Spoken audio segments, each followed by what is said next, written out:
अस्सलाम वालेकुम। आज हम बनाएंगे बहुत ही सेहतमंद लड्डू और इसमें हम किसी तरह की कोई चाशनी या फिर गुड़ वगैरह इस्तेमाल नहीं करेंगे। इसमें हम तमाम कुदरती अज्जा का इस्तेमाल करेंगे। बच्चे होंगे या बड़े सभी मांग मांग के शौक से खाएंगे। जिन लोगों को शुगर, ब्लड प्रेशर या खून की कमी है, कैल्शियम की कमी है, वो भी ये आराम से खा सकते हैं। जोड़ों के दर्द और पट्ठों के दर्द के लिए भी बहुत मुफीद हैं। आप ज़रूर इस रेसिपी को ट्राई करें और बच्चों के लिए भी बहुत फ़ायदेमंद हैं, उनको भी ज़रूर बना के खिलाएं। अगर आपको रेसिपी पसंद आए तो इस लाइक के बटन को ज़रूर प्रेस करते जाइएगा। चैनल पे अगर आप न्यू आ रहे हैं तो चैनल को सब्सक्राइब कीजिएगा, बेल नोटिफिकेशन को ऑन कीजिएगा, बेल के इस आइकन को प्रेस कीजिएगा ताकि आने वाली वीडियोज़ के नोटिफिकेशन भी अब आसानी आपको मिल जाया करें। बिस्मिल्लाहिर्रहमानिर्रहीम। शुरू अल्लाह के पाक नाम से जिसकी रहमतें और बरकतें हम सब के खानों में शामिल हैं। यहाँ पे एक कढ़ाई में मैंने लिया है 1 बड़ा खाने की चम्मच जितना देसी घी लिया है मैंने, और इस रेसिपी के लिए देसी घी का ही इस्तेमाल किया जाता है। यहाँ पे 1 बड़ा खाने की चम्मच मैंने देसी घी ले लिया है और इसमें मैं आप डाल रही हूँ ये आधी प्याली के बराबर। आप देख सकते हैं मैंने यहाँ पे डाले हैं बारीक कटे हुए बादाम, और साबित गरी मैंने नहीं डाली है, इसको मैंने बारीक कटिंग कर लिया था। और आधी ही प्याली मैं इसमें डाल रही हूँ काजू। काजू की भी मैंने इसी तरह छोटे पीसेस में कटिंग कर ली थी। और यहाँ पे आप देख सकते हैं 3 बड़े खाने के चम्मच जितना मैंने डाला है इसमें बारीक कटा हुआ पिस्ता। और ये कद्दू के बीज हैं 1 से 1.5 बड़ा खाने के चम्मच जितना, ये भी मैं डाल रही हूँ। इनको जस्ट मैंने 2 पीसेस में कटिंग किया था। और इसके साथ ही मैं 1 बड़ा खाने का चम्मच जितना इसमें अलसी ऐड कर रही हूँ। अलसी हमारे जो है स्किन के लिए, बालों के लिए बहुत ज़्यादा फ़ायदेमंद है। आपने अक्सर देखा ही होगा कि स्किन की जो रेमेडीज़ होती हैं उनमें भी ये इस्तेमाल की जाती है, तो इसी तरह हमारे खाने के लिए भी बहुत मुफीद है।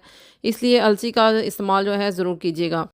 यहाँ पे 2 बड़े खाने के चम्मच जितना मैंने यहाँ डाले हैं वाइट तिल। इसमें सीड्स मैंने ऐड किए हैं 2 बड़े खाने के चम्मच जितने। और जो तिल है ना, ये हमारे कैल्शियम की कमी को बहुत जल्दी पूरा करते हैं, तो तिल का इस्तेमाल ज़रूर करना चाहिए। और तिल मैंने यहाँ पे 2 बड़े खाने के चम्मच डाले हैं। आप चाहें तो थोड़े से इसमें ज़्यादा भी डाल सकते हैं।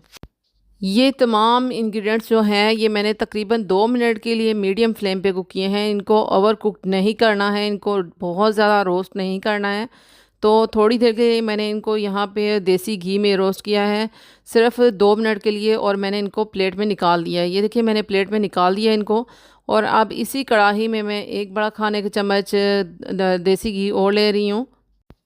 इस सारी रेसिपी में तकरीबन 5 से 6 बड़े खाने के चम्मच जितना देसी घी का इस्तेमाल हुआ है। तकरीबन आप 50 से 60 ग्राम देसी घी आप कह सकते हैं कि इतना इस्तेमाल हुआ है इस रेसिपी में। तो ये देखिए मैंने यहाँ पे इस 1 बड़े खाने के चम्मच देसी घी में ये डाल दी है अंजीर। और अंजीर को भी मैंने ये लेके ना ऐसे, ये जो साबुत अंजीर होती है इसको भी मैंने बारीक कटिंग ऐसे कर लिया था पीसेस में। अंजीर हमारे इम्यून सिस्टम के लिए बहुत ज़्यादा फ़ायदेमंद है, इसको ज़रूर इस्तेमाल करना चाहिए। और यहाँ पे मैंने लिया है नारियल, और नारियल ये तो मैंने फ़्रेश लिया है, लेकिन आप ये वाला नारियल भी लेके तो आप इसको क्रश करके डाल सकते हैं। लेकिन ये जो मैंने नारियल इसमें ऐड किया है ये फ़्रेश वाला नारियल है।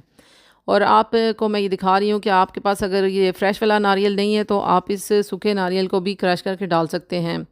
और यहाँ पे मैंने मेवा डाला है, मेवा ब्लैक कलर में मैंने था मेरे पास, तो वो मैंने इसमें ऐड किया है। तकरीबन ये मैंने नारियल जो है वो तकरीबन आधा कप मैंने नारियल डाला है।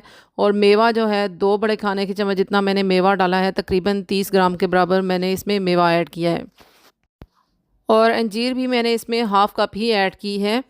तो ये देखिए इनको भी मैं ऐसे ही 2 मिनट के लिए इस देसी घी में कुक कर रही हूँ। बहुत ज़्यादा ओवर कुकड इनको भी नहीं करना है। तो अच्छी तरह 2 मिनट के लिए इनको मीडियम फ्लेम पे कुक कर रही हूँ। बहुत अच्छी सी प्यारी सी खुशबू आना शुरू हो गई है, हर चीज़ की अलग अलग से खुशबू आ रही है, बहुत मज़े का इनका फ्लेवर भी होगा ऐसे ही। अब मैं इसको भी एक अलग प्लेट में, बाउल में निकाल लूँगी। और फिर इसी कढ़ाई में मैं ले रही हूँ 1 बड़ा खाने के चम्मच जितना देसी घी ही इसमें डालूँगी मैं। लेकिन ये मैं आपको दिखा रही हूँ कि जो खजूरें मैंने लिए हैं नरम वाली खजूरें हैं, और इन खजूरों की मैंने गुठली निकाल ली थी। इनका वज़न तकरीबन 350 से 400 ग्राम के बराबर है। तो खजूरें जो है मैं अब मीडियम फ्लेम पे, बिल्कुल लो फ्लेम पे अब इन्हें रख दूँगी, बिल्कुल लो फ्लेम पे, और इन कवर करके रखूँगी ताकि ये मज़ीद अच्छे से सॉफ़्ट हो जाएँ। इनमें भी मैंने 1 बड़ा खाने के चम्मच जितना देसी घी का ही इस्तेमाल किया है। ये देखिए इसमें भी मैं 1 बड़ा खाने के चम्मच जितना देसी घी ऐड कर रही हूँ। और इससे जो है ना बहुत अच्छे से मज़ीद ये सॉफ़्ट हो जाएंगी। और इन्हें मैं कवर करके रखूँगी ताकि अच्छे से सॉफ़्ट हो जाएं। और बहुत ज़्यादा नरम खजूर नहीं थी ये, इसलिए मुझे इसके स्टीम में रखना पड़ा है। लेकिन अगर आपके पास बहुत नरम वाली खजूर है तो वो तो जस्ट इसको जो जो आप कुक करते जाएंगे वो मज़ीद ज़्यादा सॉफ़्ट हो जाएगी। लेकिन आपने यहाँ पे वो जो पेस्ट होता है खजूर का वो इस्तेमाल नहीं करना है। आपने फ्रेश ऐसे खजूर लेके ही उसको जो है उसका पेस्ट बनाना है।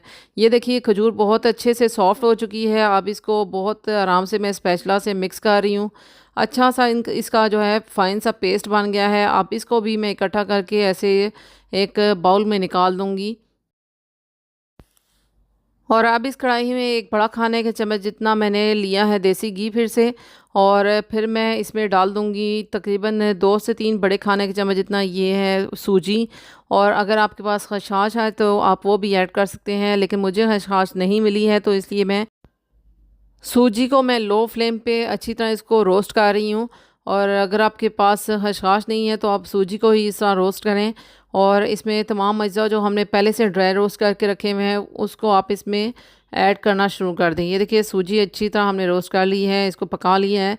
तो अब मैंने इसमें ऐड करनी है ये सारी चीज़ें जो हमने पहले से कुक करके फ्राई करके इसमें रोस्ट करके रखी हुई हैं देसी घी में।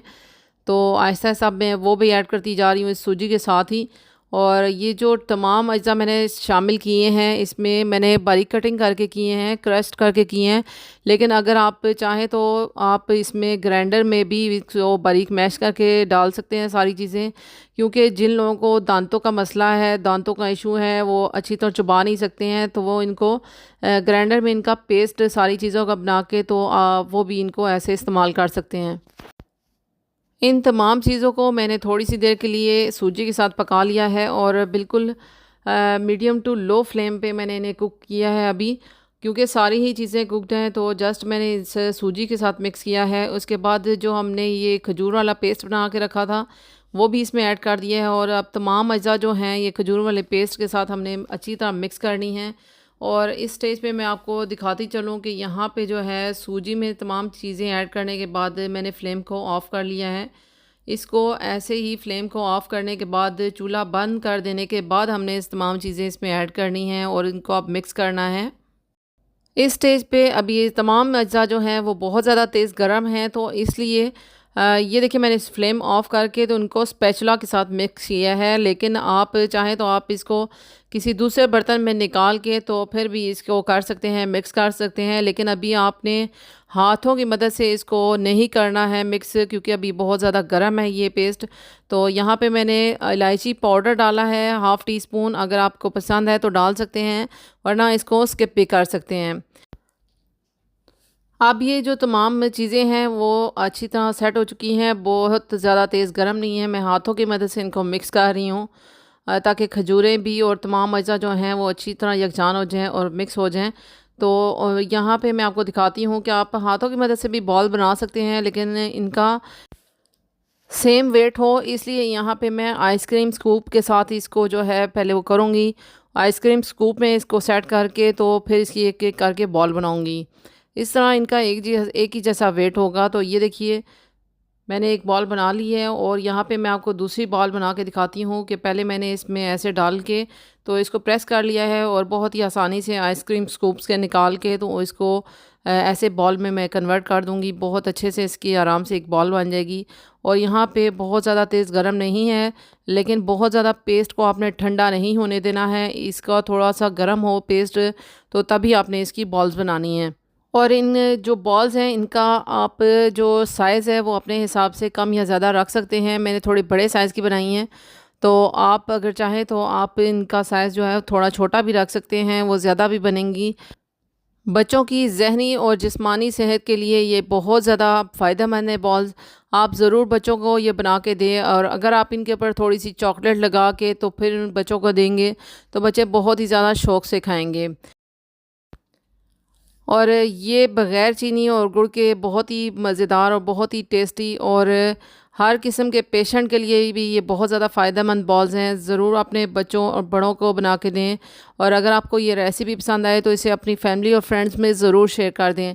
इंशाल्लाह एक नेक्स्ट वीडियो में नेक्स्ट अमेजिंग सी रेसिपी के साथ मिलूँगी। जब तक के लिए मुझे इजाज़त दीजिएगा। Thanks for watching. अल्लाह हाफिज़।